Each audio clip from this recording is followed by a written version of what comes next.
እንኳን ሚልኪዌይ ጋላክሲ እኮ ከዋክብቶች ኮንስቴሌሽኖች ለማየት እኮ በትግል ነው ከተማ ላይ። ስለ ፕላኔት ምዝገባ ያለቀው እኮ ከክርስቶስ ልደት በፊት ነው። ብራና ጽፈው ቀለም በጥብጠው ብር ቀርጸው ብዙ ነገር ያስተላለፉት እኮ አሁን ዘመን አይደለም ቀደም ብለው ነው አባቶች። ግን እኮ ሚልኪዌይ ጋላክሲን እኮ ታያለ። ጨለማ አካባቢ እኮ ከሄድ ምንም መብራት የሌለበት ከሄድ ጋላክሲውን ታያለ። ሰብአ ሰገል እነማን ናቸው የሚለውን ጉዳይ እናንሳ። ኢየሱስ ክርስቶስን የተወለደበትን ወር ለኢየሱስ ክርስቶስ የሰጠች ብቸኛ ሀገር ኢትዮጵያ ብቻ ናት።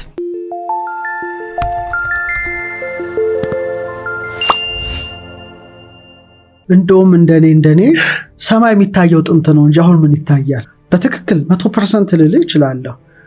እስቲ አሁን እንደ ኢትዮጵያ እናስብ። እሺ 120 ምናምን ሚሊዮን እንሆናለን። ስንቶች ነው ከ120 ሚሊዮን አቤት ብለው ህዋውን አድንቀው ይገቡት? አስባራ በጣም እንጂ የጥንት ሰዎች ግን አርሶ ለመብላት ሰማይን መከታተል ግድ አለባቸው። ለመኖር ሰማይን ወቅትን ማያዝ አለብን፣ መመዝገብ አለብን። እንደዚህ ዲጂታል ሰዓት ሳይኖር ፀሐይን ተከትለ ነው ጥላህን የምታውቀው፣ አቅጣጫ የምታውቀው፣ ጦርነት ምዘምተው ሁሉ ሰማዩ እንቅስቃሴን ተመልክተ ነው። ደግሞ እንደዛሬው ላይት ፖሊዩሽን የለም። በመብራት ከተማው እንትን ብሎ ሰዎች እንትን አይልም። ቀና ሲሉ መብራት አይን ላይ ስለሚያንጸባርቅ ከዋክብት አታይም። ገጠር ስትሄድ የምታየው ሰማዩ የቀረበ ነው የሚመስል በጣም አለ። ኢቭን እኮ ሚልኪዌይ ጋላክሲን እኮ ታያለ። ጨለማ አካባቢ እኮ ከሄድ ምንም መብራት የሌለበት ከሄድ ጋላክሲውን ታያለ። በጣም ከሆነ እና አንድሮሜዳንም ጭምር አሻግር። ይህ እኮ በጣም በአይን እኮ የሚታይ ነገር ነው። ግን እንኳን ሚልኪዌይ ጋላክሲ እኮ ከዋክብቶች ኮንስቴሌሽኖች ለማየት እኮ በትግል ነው ከተማ ላይ። የጥንት ሰዎች ግን በደንብ አድርገው ስለ ፕላኔት ምዝገባ ያለቀው እኮ ከክርስቶስ ልደት በፊት ነው ሁሉም ነገር። አሁን ቴሌስኮፕ ሲሰራ ነው ዩራነስ ኔፕቲዩን የተጨመሩት እንጂ በሙሉ ያለቁት እስከ ሳተርን ድረስ ከክርስቶስ ልደት በፊት ነው። ስለ ዞዲያክ ያለቀው ከክርስቶስ ልደት በፊት ነው። ኮንስቴሌሽን ምዝገባ ከአንድሮሜዳ ዘመን ከኢትዮጵያዊቱ አንድሮሜዳ ዘመን ነው። ብራና ጽፈው ቀለም በጥብጠው ብር ቀርጸው ብዙ ነገር ያስተላለፉት እኮ በአሁን ዘመን አይደለም ቀደም ብለው ነው አባቶች። ሳይንስማ በብዙ መልኩ ያረጋግጣል። በጣም የሚደንቅ አሁን ሳይንስ በዘመናዊ ቴክኖሎጂ እየታገዘ ጠፈርተኞች ወደ ላይ ያወጣሉ ምናምን። የትም የሰለጠነው ዓለም ብታይ በጣም ፎቁ መብራቱ ስላለ ወደ ሰማይ ሰው ያንጋጥጥም ወይም አርቲፊሻል መብራት ነው የሚያዩ እንጂ ከዋክብትን የሚያዩማ የጥንት ሰዎች ነበሩ እንጂ በደንብ የኖሩበት የተራቀቁበት የጥንት ነው። ዘመኑም ረስቷቸዋል ይመስለኛል። ስለዚህ ሰብአ ሰገል እነማን ናቸው የሚለውን ጉዳይ እናንሳ። ምክንያቱም ማቴዎስ 2 ላይ ከምስራቅ እንደመጡ ነው የሚናገረው። ከፀሐይ መውጫው እንደ ምስራቅ አቅጣጫ መጡ ይላል። ግን የምስራቅ ሰዎች ናቸው አይልም። ስማቸውን አልተናገረም። መምጣታቸውን ከሄሮድስ ጋር መገናኘታቸውን ሄሮድስ በስውር በነበሩ ሊቃውንቱን ጠይቆ በቤተልሔም እንደሚወለድ ተረድቶ ልክ እንደዋቂ መስሎ እንሰግድለታለሁ እያለ ለመሸንገል ሞክሮ ከዛ ሄደው ሕፃኑን ከእናቱ ጋር አግኝተው ተንበርክከው ሰግደው ወርቁን ዕጣኑን ከርቤውን እንዳቀረቡ የጌታ መልአክ ተገልጾ በመጡበት መንገድ እንዳይመለሱ እንዳደረጋቸው ብቻ ነው የተጻፈው። ስለዚህ እንቆቅልሽ ነው ይሄ ጉዳይ።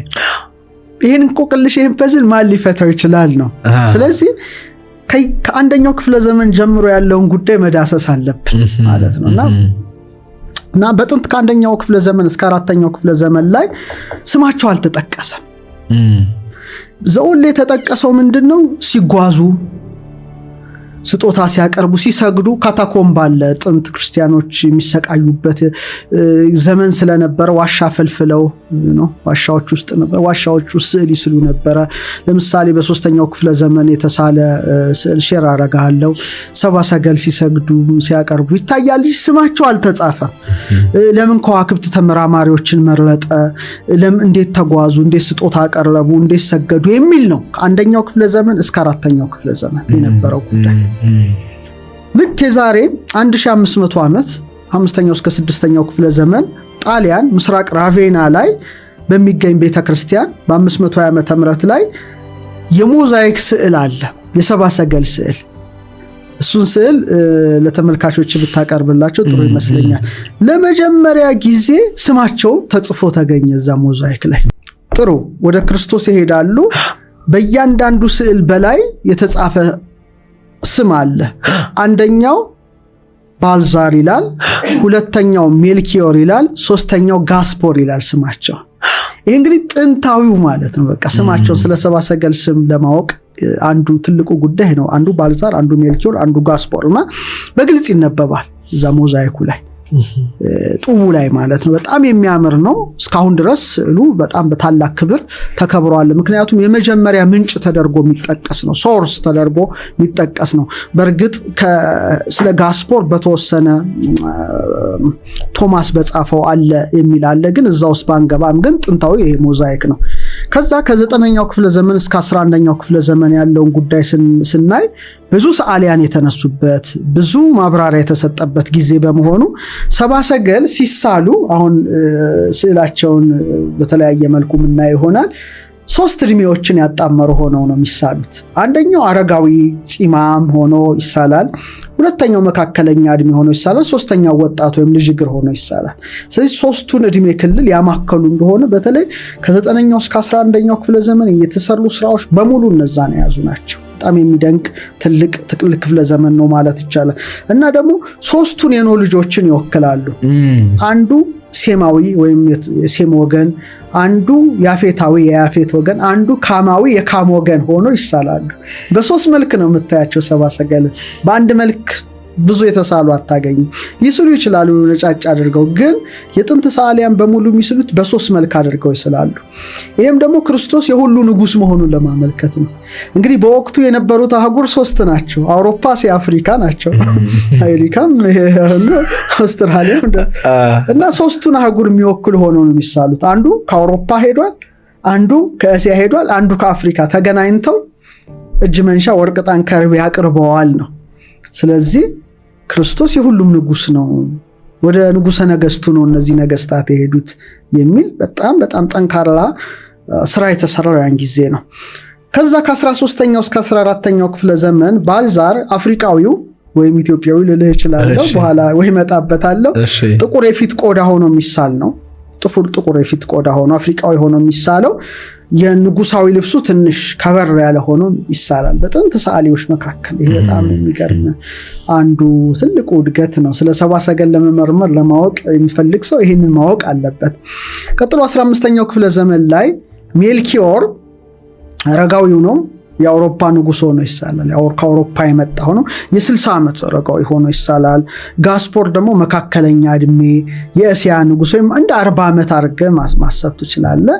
ባልዛር ደግሞ ወጣት ነው፣ አፍሪካዊ ነው፣ የ20 ዓመት ነው አካባቢ ሆኖ ይሳላል። 20 40 60 ሰውን እድሜ እንዲወክሉ ሆነው ተደርገው ይሳላሉና ለምሳሌ ከሰዓሊያን መካከል ከ1370 እስከ 1427 የነበረው ጣሊያናዊ ሰዓሊ ጀንቲሊ ዲ ፋፍሪያኖ እነ ሳንድሮ ቦቲሴሊ ይጠቀሳሉ። ይህን በመሳል በማብራራት ማለት ነውና እጅግ የሚገርም ነው። እንዲህ ተደርጎ ሜልኪዮርን፣ ጋስፖርን፣ ባልዛርን በህፃን በወጣት በማዕከላዊ እድሜ በአረጋዊ አንዱን ሴማዊ ከእስያ አንዱን ያፌታዊ ከአውሮፓ አንዱን የካም ከአፍሪካ ሄደው ወርቅን፣ ዕጣንን፣ ከርቤን እንደገበሩለት እንግዲህ የአሳሳል እንትናቸው እንደዛ ነው። ጥሩ መጀመሪያ የስማቸውን ትርጉም ማወቅ ያስፈልጋል። በእኛ ማንቱ ሲማር በዲዳ አስፋ ሜልኩ በጥንቱ ቃላት ሲመጣ ከዛ ወደዚህ ከዚህ ወደዛ ሲሄድ ለወጥ ወጥ ማለት ልማድ ነው እንጂ በብዛት ስማቸው ተመሳሳይ ነው። ለምሳሌ ሙሴ ነው አልምንለው፣ ግን በዕብራይስጥ ሞሼህ ነው። ሙሴ ቃላት ሲመጣ እንደዚህ ይለዋወጣል ማለት ነው። የታወቀ ጉዳይ ነው። በእኛ ሳራ ምንላት እዛ ደግሞ ሳራህና ሆነ። ይሄንን እኛ ኢየሩሳሌም ምንለው እነሱ የሩሻላይም ነው የሚሉት እና ቃላት ሲመጣ እንደሚሄድ ሁሉ ሜልኪዮር ይባላል። ሜልኪዮር እስቲ ለመፍታት አንተ ሞክር። ሜልክ ለምሳሌ እስቲ ቆይ ልጠይቅ፣ ልን ብለን ትሞክራለህ? መለኮት ሲባል ሰማለ አይደለ? ምንድነው መለከ ገዛ ማለት ነው። ግዛትን ይወክላል። ኡራ በቃ ብርሃን ማለት ነው። ስለዚህ የብርሃን ንጉስ ማለት ነው ሜልኪዮር። ለምሳሌ ሽማግሌ ነጭ ፂም ያለው ወርቅ ያቀረበው ማለት ነው። ወርቅ ያቀረበው ነጭ ፂም ያለው ሆኖ የሚሳለው ሜልኪዮር ነው የሚባለው። ለምሳሌ ቀዳማዊ ምኒልክ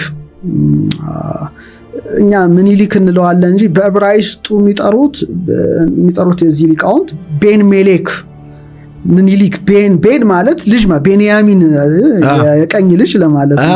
ቤን ማለት ልጅ ነው። ሜሌክ ማለት ንጉስ ነው፣ የንጉስ ልጅ ለማለት ነው።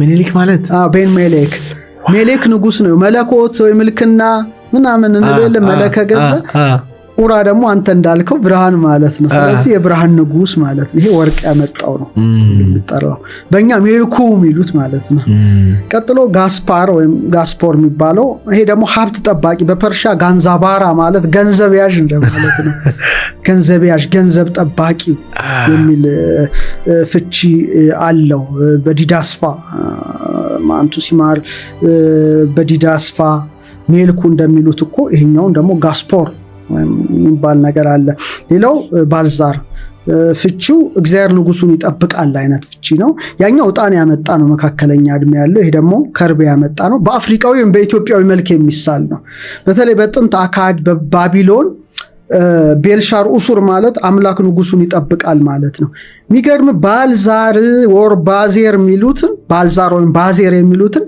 በእኛ ደግሞ ባዜን የሚል ንጉስ ነክሶ ነበር ኢየሱስ ክርስቶስ ሲወለድ በጣም የሚገርም ነገር ነው መናገር ልክ ክርስቶስ አሁን 7 ዓመት ልዩነት እንዳለን ታውቃለህ ከምዕራቡ ዓለም በብቸኝነት ኢትዮጵያ ልክ ኢየሱስ ክርስቶስ ሲወለድ ባዜን በነገሰ በ8ኛው ዓመት ነው ክርስቶስ የተወለደው የኢትዮጵያ ታሪክ መዛግብት ጽፈዋል ጠንቅቀው እና ባልዛር ኦር ባዜን ልንለው እንችላለን ሄደ የሚባለው ከአፍሪካ ነው መላው ዓለም የሚስማማበትን ጉዳይ ነው መነግር የኢትዮጵያ ሰነድ ደግሞ ጠንቅቀው ባዜን ነክሷል ብለው ጽፈዋል እንደ ጥንታዊ ሰነድ ተመራማሪነቴ ነው መነግር ግምታዊ ጉዳይ አይደለም ባልዛር ቃላት ሁሉ ጊዜ ሲመጡ ሲሄዱ የመጨመር የመቀነስ ነገር አላቸው ግን ሌላው ዓለም የተስማማው ባልዛር ጥቁር ነው አፍሪካዊ ነው ይላል ወደዚህ ስትመጣ ደግሞ ንጉሱን ባዜን ተብሎ ተጽፎ እናነባለን በታሪከ ነገስታችን በትክክል የሰፈረ ነው ስለዚህ ኋላ እስቲ ወደኛውም ጉዳይ ሳንገባበት አንቀርም ስጦታው ያው ወርቅ ያመጣ የሴም ዕጣን ያመጣ ያፌት ወገን ከርቤ ያመጣ የካም ወገን ነው ሶስቱን አይጉር እንደሚወክሉ አይተናል ወርቅ የምን ምሳሌ ይመስላል በቀላሉ አንተ ልጠይቅ ወርቅ ለማን ስጦታ ይሰጣል የወርቅ ስጦታ ለንጉስ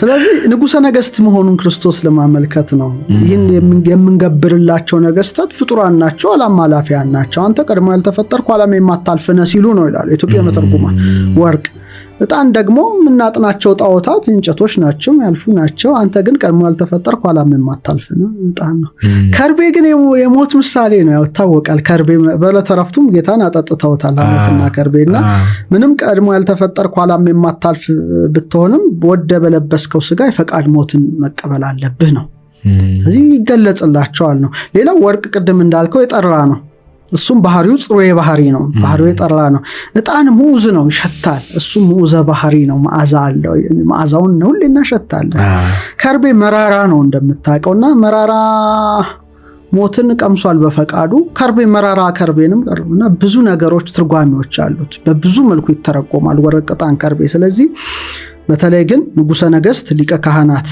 መሆኑን በፈቃዱ ደግሞ ንጉሰ ነገስትና ሊቀ ካህናት ሲሆን እንደ ከርቤ መራራ ሞትን የሚቀበልና በሞቱ ወይም በደሙ ፈሳሽነት ዓለምን የሚያድነው መሲህ እንደሆነ ይጠቁማል ስለዚህ ወርቅን ዕጣንን ከርቤን አውሮፓዎች እስያዎች አፍሪካዎች ሶስቱ አይጉር የሴም የካም የያፌት ትውልዶች ለሁሉ ፈጣሪ ለክርስቶስ እጅ መንሻ በልደት አቅርበውለታል ይሄን ነው ኢትዮጵያ ታላቅ ሀገር ናት ክብር የሚገባት ሀገር ናት እናንተ የእስራኤል ልጆች ለኔ እንደ ኢትዮጵያ ልጆች አይደላችሁም ምን ብሎ እግዚአብሔር ለንጽጽር ያቀረባት ሀገር ናት እጆቿን ወደ እግዚአብሔር እንደምዘረጋ ኢትዮጵያ የከበረች ሀገር ናትና ስለ ሀገር ሲነሳ ልትደሰት ይገባል እንጂ ጠበል ውስጥ እንደገባ ክፉ መንፈስ መንቀጥቀጥ ከሆነ ችግር አለ ማለት ነው ስለዚህ ሰባ ሰገልና ኢትዮጵያ ምን ያገናኛቸዋል የሚለውን በሌላም ቲቪ ቻናል ላይ ባለፈው አቅርቤ ነበር እንግዲህ አንዳንድ ሊቃውንት ሶስቱን አሁን ይቀርብ የሚያደርጓሉ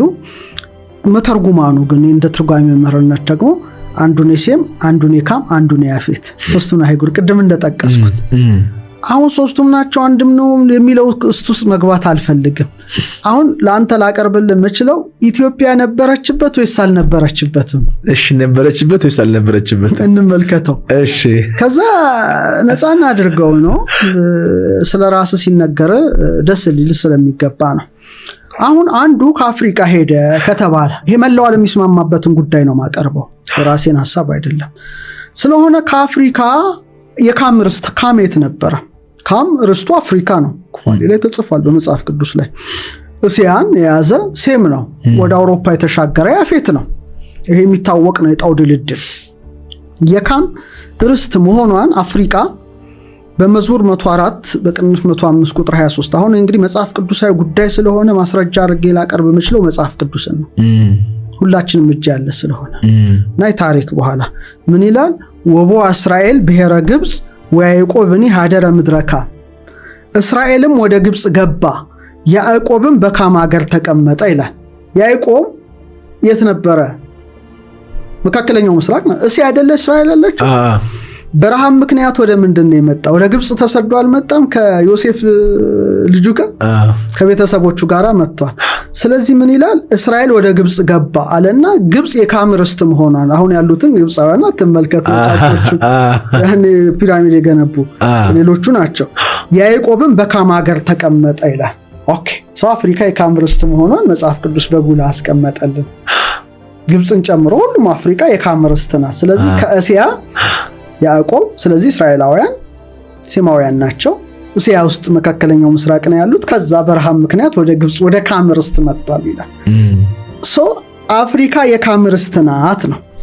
በዚህ ተግባባን። እውነት ስለሆነ እኔ ያለውን ፋክት ነው ማቀርበው። አሁን ዘፍጥረት 10 ከቁጥር 6 እስከ 7 ደግሞ የካምም ልጅ ኩሽ ይላል። ምጽራይም፣ ፉጥ፣ ከነዓን ናቸው ይላል። ስለዚህ የካም ልጅ አንዱ ኩሽ እንደሆነ አወቀ። የኩሽም ልጅ ሳባ ይላል። አሁን ወደ የመን ለመውሰድ ይሞክራል። የኩሽም ልጅ መጀመሪያ የተጠቀሰው ሳባ፣ ኤውላጥ፣ ሰብታ፣ ራአማ፣ ሰበቅታ ናቸው ይላል። ስለዚህ የኩሽ ልጅ ሳባ ከሆነ የሳባ ሀገር ልትባል የምትችለው የኩሽ ምድር ኢትዮጵያ አፍሪካ ናት እንጂ ወደዛ ሄደ እስያ ውስጥ ልታስገባ ትችል። ምክንያቱም ያዕቆብን በካም ሀገር ተቀመጠ ስለሚል መጽሐፍ ትክክለኛ ጉዳይ ነው ማቀርበው። ስለዚህ የኩሽ ልጅ ሳባ ከሆነ ኩሽ ደግሞ የካም ልጅ ከሆነ ይሄ ደግሞ የአፍሪካ ርስት ነው ማለት ነው። አህጉሩ በቃ ይሄን ከያዝን በኋላ ብናፍታታው ቀላል ነው። ኢየሱስ ክርስቶስ ሲወለድ ነገስታት ስጦታ እንደሚያቀርቡ ነቢያት ትንቢት ተናግረዋል። በትክክል ደግሞ ሀገርን ጠቅሰው ነው የተናገሩት። ይህን ልትክደው አትችልም። እውነት መካድ አትችልም። እውነት ሁሌ እውነት ነው። እውነት ነው አርነት ሰውን የሚያወጣው። ዳዊት በመዝሙር 71 በቅንፍ 72 ቁጥር 9 ላይ ይገንዩ ቅድሜሁ ኢትዮጵያ በፊቱም ኢትዮጵያ ይሰግዳሉ ቃል በቃል ነው ያለው ዳዊት። ጠላቶቹም አፈርን ይልሳሉ ይላል። ሄሮድስና ሰራዊቱን ነው በመንፈስ የሚያያቸው። የተርሴስና የደሴቶች ነገስታት ስጦታን ያመጣሉ። ነገስተ ሳባ ወአረብ ጋዳ ያመጹ የሳባና የአረብ ነገስታት እጅ መንሻን ያቀርባሉ ካለ በኋላ ወይ ሰግዱ ሎቱ ሁሉም ነገስተ ምድር የምድር ነገስታት ሁሉ እርሱ ይሰግዱለታል ይላል። አየህ እዚህ ላይ በደንብ አድርጎ ነው ያስቀመጠው ስጦታው ከየት እንደመጣ። አንድ የጠቀሳቸው ሀገሮች አሉ፣ ተርሴስ የሚላቸው አሉ። እሱ ወደ አውሮፓ የሚወስዱ አሉ። ከቃላቱ በመተንተን የሳባና የአረብ ነው ያለው እንጂ የአረቧ ሳባ አላለም የሳባ። ምክንያቱም የኩሽ ልጅ ነው ሳባ። አረብ ሌላ ናት፣ ሲያ ነው፣ መካከለኛው ምስራቅ ነው። ስጦታን ያመጣሉ ለእርሱም ይሰግዱለታል አለ። ስለዚህ ግን መጀመሪያ በፊቱም ኢትዮጵያ ይሰግዳሉ ነው ያለው ቃል በቃል ነው። ፍጻሜው ማቴዎስ 2:11 ላይ ወደ ቤትም ገብተው ሕፃኑን ከእናቱ ከማርያም ጋር አዩት፣ ወድቀውም ሰገዱለት ይላል። ይሄን ነገር የት ልናደርሰው ነው? የትስ ልናገባው ነው? ዶቶቹ ሲገጣጠሙ ነው እንጂ በቃ የተናገረው በፊቱም ኢትዮጵያ ይሰግዳሉ ነው። ወድቀውም ሰገዱለት ይላል። ስለ ስጦታው ተናገረ። ስለዚህ በዛም ሆነ በዚህ መሲሁ ሲወለድ ኢትዮጵያን የወከለ ሰው ሄደው ሰግዷል። ኢትዮጵያ በፊቱ ይሰግዳሉ ነው ቃል በቃል ያለው ዳዊት። ይሄ በጣም በጣም ወሳኝ ጉዳይ ነው። በጣም ወሳኝ ጉዳይ ነው። ሁለተኛው መዝሙር 68 በቅንፍ 69 ቁጥር 31 ላይ ነው። አብዛኛው ጊዜ ይጠቀሳል። ኢትዮጵያ ታበጽሕ እደዊሃ በእግዚአብሔር ካለ በኋላ ነገስተ ምድር ሰብህዎ ለእግዚአብሔር፣ የምድር ነገስታት ለእግዚአብሔር ተቀኙ ለጌታም ዘምሩ ይላል። እዚህ ላይ እንደ ግዕዝ ሰው ሆኜ ቃሉን ልፈታታለ። እሺ አሁን ኢትዮጵያ እጆቿን እግዚአብሔር ተዘረጋለች ነው። መዘርጋት ጥሩ ነው፣ ግን ግዕዙ ግን ትንሽ ይለያል። ታበጽ ነው የሚለው። ታበጽ ማለት ታደርሳለች ነው። ሰፋ ማለት ዘረጋ ነው። በጻ ማለት ደረሰ ነው። ከመዘርጋት ማድረስ እኮ ይበልጣል። ዘርግታ አድርሳለች ለእግዚአብሔር። ከዛ የምድር ነገስታት እግዚአብሔርን አመስግኑት ይላል። አሁን እሺ ኦኬ ግዕዙ አማርኛው ልንበል። ዕብራይስጡ በዕብራይስጥ አይደለ ዳዊት የዘመረው? ታበጽ የሚለውን ስታየው ታሪት ይላል። ምን ማለት ነው? በጣም ፈጥኖ ማድረስ ማለት ነው። ስለዚህ ለተወለደው ለእግዚአብሔር ስጦታ ያደረሰች ሀገር እንደሆነች ዳዊት ጽፏል። እኛ ስለወደድን ስላልወደድን አይደለም ነው፣ እውነት አርነት ስለሚያወጣ እንደማለት ነው እንጂ ሮዳስ ለሀገሩ የሚጨምርብን ይቀንስበት ዳዊት ነው ይሄን ያለው። ሶስተኛው ኢሳይያስ ነው መጨረሻ የተናገረው ስለ ስጦታው። ኢሳይያስ በምዕራፍ 60 ከቁጥር 1 እስከ 6 ሰዎች ያነቡት የሰባ ሰገልን ጉዞ የኢየሩሳሌምን መጨነቅ ኮከብ እንደሚመራቸው በቃ አሕዛብ ወደ ብርሃንሽ ነገስታት ወደ መውጫሽ ጸዳል ይመጣሉ። ግዕዙ እንደውም ጨመረ ያደርጋል። የአማርኛው ትንሽ ሲተረጎም ያ እንደውም ግዕዙ አብርሂ ኢየሩሳሌም አብሪ እስመናሁ በጻ ብርሃንኪ ነው ብርሃንሽ ቀርቧልና ወስብሐተ እግዚአብሔር ሰረቀ ላዕሌኪ እግዚአብሔርን ክብር ላይ አብርቷል። ነገስት ያውሩ በብርሃንኪ ነገስታት በብርሃንሽ ይሄዳሉ ይላል። ኮከቡ እየመራቸው ነው። ወአሕዛብን በጸዳልኪ ሰራዊቶቻቸውን ደግሞ በጸዳልሽ ይላል እና ይቀጥልና ብቻ የግመሎች ብዛት የምድያም የጌፌር ግመሎች ይሸፍኑሻል። በቃ በጣም ብዙ ሆነው ነው የሄዱት ሰራዊት አስከትለው። ቁጥር 6 ላይ ሁሉ ከሳባ ይመጣሉ፣ ወርቅንና ዕጣንን ያመጣሉ፣ የእግዚአብሔርን ምስጋና ያወራሉ ይላል። ሁሉ ነው ያለው እኮ የሚገርም። ኢሳይያስ ደግሞ የሳባ ምድር የት ናት ነው። ስለዚህ ማቴዎስ 2:11 ላይ ወደ ቤትም ገብተው ሕፃኑን ከእናቱ ከማርያም ጋር አዩት፣ ወድቀው ሰገዱለት፣ ሰጥናቸውን ከፍተው ወርጅ መንሻ ወርቅና ዕጣንን ከርቤን አቀረቡለት ይላል። ያ ኢሳይያስ ደግሞ ሁሉ ከሳባ ይመጣሉ፣ ወርቅንና ዕጣንን ያቀርባሉ ይላል። ስለዚህ ይሄ ነገር እንዴት ልንሰርዘው እንችላለን ነው? በጣም ከባድ ነው። ስለዚህ እንደውም ልጆችሽ እንደተሰበሰቡ ተመልከች ይላል። ለምንድን ነው ይሄን ያለበት? ከታቦተ ጽዮን ጋር የመጡ አሉ፣ በኋላ ከነሱ ጋር ተከትለው ይሄዳሉና ልጆቿ ተመልሰዋል። ኢየሩሳሌም ልጆቿ ተከትለው ሕፃናቱን ጭምር። ስለዚህ ይሄ ጉዳይ በጣም ወሳኝ ነው፣ በጣም ወሳኝ ነው። እኛ ማስቀመጥ ነው እግዚአብሔርን ቃል ምን ሰርዘውም እንደልዘውም ስላልሆነ ዓለም እስኪያልፍ ድረስ የሚሄድ በመሆኑ ይሄ ወሳኝ ነው። ሌላ አራተኛውና ትልቁ ነገር የመጽሐፈ ሄኖክ ኢትዮጵያ መኖር ወሳኝ ጉዳይ ነው። ሰብአ ሰገል የመረላቸው ምንድን ነው? ኮከብ ነው። ኮከብ ከመረላቸው ስለ ኮከብ ዕውቀት ነበር ማለት ነው። ኮከብ ደግሞ እግዚአብሔር ፊት እንደሚያቀርብ የእግዚአብሔር መሳሪያ እንደሆነ መረዳት ደግሞ ሌላ ዕውቀት ነው። ምክንያቱም እየመረላቸው ነው የሄዱት።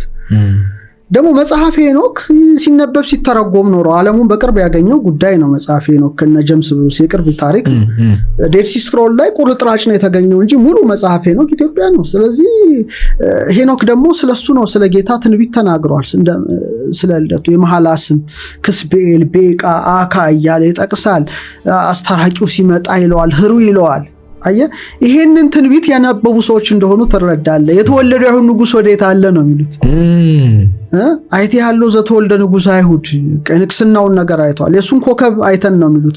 ምሳሌውን ተረድተዋል ማለት ነው። ምሳሌውን የተረዱት እንደዚህ አይነት መጽሐፍ ቢያነቡ ነው። ዛሬ አስትሮኖመርስ ደስ የሚለኝ ነገር እዚህ ከዋክብት ትምህርት ውስጥ መኖሬ ለካ ጌታ ልደቱን ዘር ለሚቆጥሩ ለእስራኤላውያን አልገለጸም እላለሁ። ከዋክብት ለሚቆጥሩ እንኳን ሆንኩኝ በቃ እንዴት ቢወደው ነው። ምክንያቱም ከዋክብት የሱ የጣት ስራ ናቸው።